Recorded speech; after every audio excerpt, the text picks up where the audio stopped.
Ikkita polynomial function berilgan. Bu tenglik bor. Keyin limit berilgan ekan. Kani qiymatini topishimiz kerak.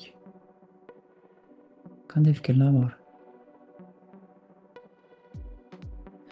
Birinchi qiladigan ishimiz nima bu yerda?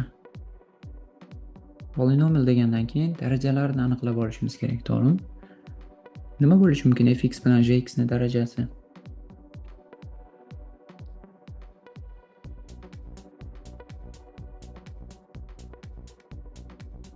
Guess qilib ko'ringlarchi, nima chiqishadi? Nima chiqadi? F ni darajasi tizimli funksiya manimcha f. Aha, 1 demoqchisiz, okey. Ha, keyingisi 2. Qayerdan topdingiz shuni tushuntirib oling. Yana cheksizga intilyapti-ku limit. Cheksizga intilyapti. Okey. Misol uchun bu kvadrat bo'lsa-chi nima bo'ladi? Bu 4 bo'lishga majbur. Okey. Lekin mana bu tenglikni ham satisfy qilish kerak. Shuni ham e'tiborga beringlar. Bu yerda 2 ga karrali darajalar hammasi bo'lishi mumkin. Okey. Misol uchun 2 deylik. Bu 4 bo'lishga majbur. Constant son chiqish uchun. Agar 2 bo'lsa, bu yerda kub bo'ladi. 4 bo'lib ketsa, umuman satisfy bo'lmadi, to'g'rimi? Shuning uchun 1 bilan 2 menimcha optimal bu yerda. 1 ni qo'yadigan bo'lsak, bu kvadrat bo'ladi. 2 ni qo'yadigan bo'lsak, bu yerda kub bo'ladi. Kublar qisqarib ketishi mumkin, to'g'rimi? 2 bo'lganda. Va yana ikkinchi darajali qoladi. Demak shu. Okay. Next step nima? Nima qilamiz endi? Buni o'zi emas. Bu yerda fx ni misol uchun kx plus b deb olishimiz mumkin. Bu yerda gx ni ax square plus bx plus c deb olishimiz mumkin. Kx plus nima deylik? N deylik buni.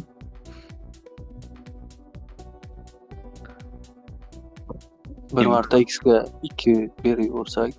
Aha, 2 berib yuboradigan bo'lsak, agar mana bu yerga e'tibor beringlar, x 2 ni qo'yadigan bo'lsak, j1 bo'ladi, f2 minus j2. Okay, f2 minus 2 buni nolligini qayerdan topamiz? Bu yerdan topsak bo'ladi. x 2 qo'yaman. 2 f2 2 qo'yganimizda 2 ta j2 bo'ladi. Keyin bu yerga 2 qo'yadigan bo'lsak, 0 bo'lib ketadi, to'g'rimi? Demak, f2 j2 teng ekan. Bundan nima kelib chiqadi yana? Bu ko'p narsani aytib beradi. Bu yerga 2 ni qo'yadigan bo'lsak, f2 minus j2 ikkalasi 0 bo'ldi. 0 taqsim 0 ga keltirishimiz kerak degan, to'g'rimi? Demak, j x minus 1 ga ham 2 ni qo'yadigan bo'lsak, nima kelib chiqadi? j1 0. Tushunarli-ga? Okay. Endi nechta qiymat bo'ldi? j1 0 bu bor. Keyin endi bu tenglikda o'zidan foydalanishimiz kerak. Koeffitsentlari kelib chiqadi shu yerdan. Mana bularni qo'yadigan bo'lsak, osonroq yo'l bormi? Misol uchun a ni topishni bitta yo'li bu taraf kvadrat, to'g'rimi? Kx ga ko'paytiradigan bo'lsak, bu taraf kub. Qisqarib ketishi kerak. Mana bu bitta ax kvadratni olaman. X kvadrat ko'paytirganimda faqat mana shu yerda kub hosil bo'ladi, to'g'rimi? Nima bo'ladi? Minus 1 taqsim 2 ax kub minus x kub. Mana bu bilan shu yo'q bo'lishi kerak. 0 bo'lib ketishi kerak. Necha kelib chiqadi a? Necha bo'ladi shu yerda? Minus 2. Minus 2 bo'ladi. Demak, a minus 2 bo'lishga majbur. Yerga yozamiz. Minus 2. Okay. Yana maqsad bo'ladi bu yerda. Man topsak bo'ladi. X kvadratni oldida koeffitsiyentlarni tenglasak bo'ladi. Bu tarafda x ga ko'paytiradigan bo'lsak, kx kvadrat bo'ladi. Bu tarafda-chi? X kvadrat qachon hosil bo'ladi? Buni bunga ko'paytirganimda minus 6x kvadrat.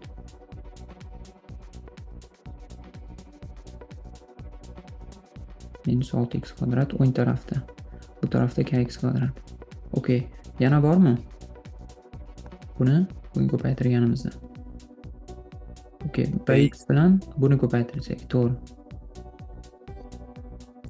minus 4x kvadrat bo'ladi. Minus bir taqsim 2x kvadrat. Okay. X kvadrat. To'g'ri, bu yerda 2x kvadrat bor, o'shunda minus 4x kvadrat, to'g'ri. Okay.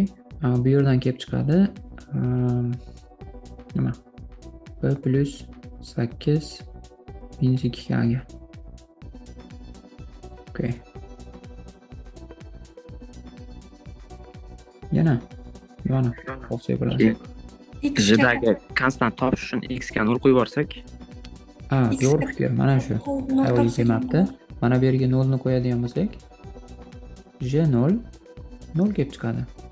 To'g'rimi? 0 0 0. Demak, s 0.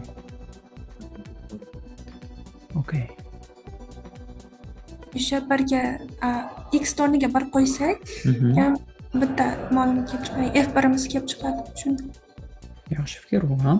f1 ni agar x ga 1 ni qo'ysak, f1 teng necha bo'ladi? 5 taqsim 2 j1 plus 1.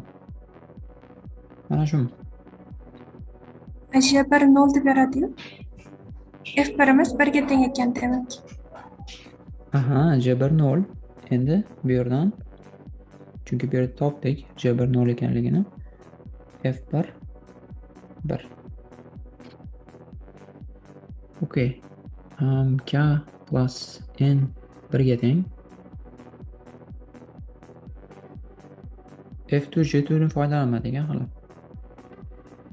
2k plus n J2 minus 8 plus 2b. Okay. Bu yerdan n teng 1 minus k. Demak 1 plus k minus 8 plus b. Okay. b 2 ga tengmi? B 2 mi? Shunday. B 2 bo'lsa, endi k minus 5. Adashmadikmi?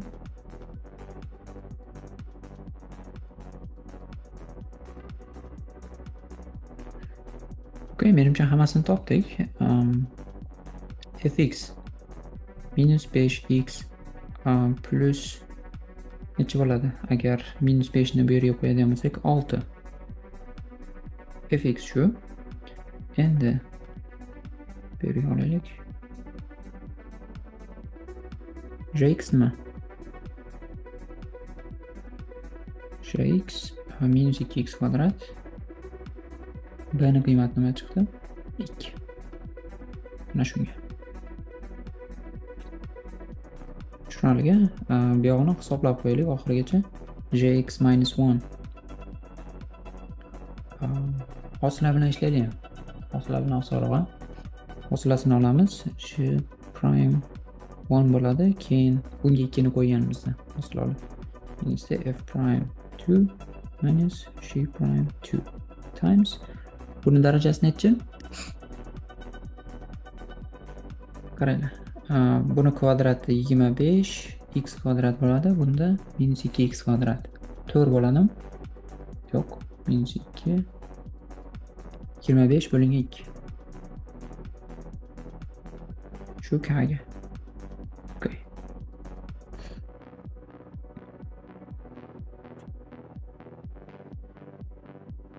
Okay, hisoblab qo'yamiz. J prime 1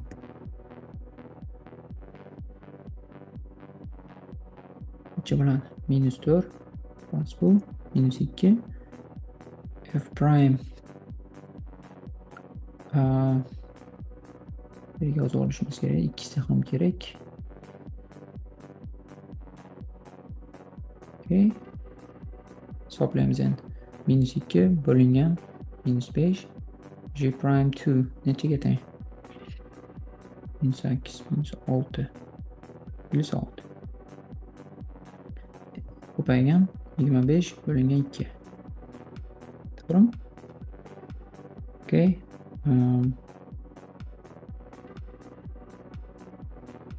Nima nimaga manfiy chiqib qoldi? Chunki mana bu jx ni darajasini oldi minus 2 edi, to'g'rimi? Shuning uchun mana bu yerda teng 25.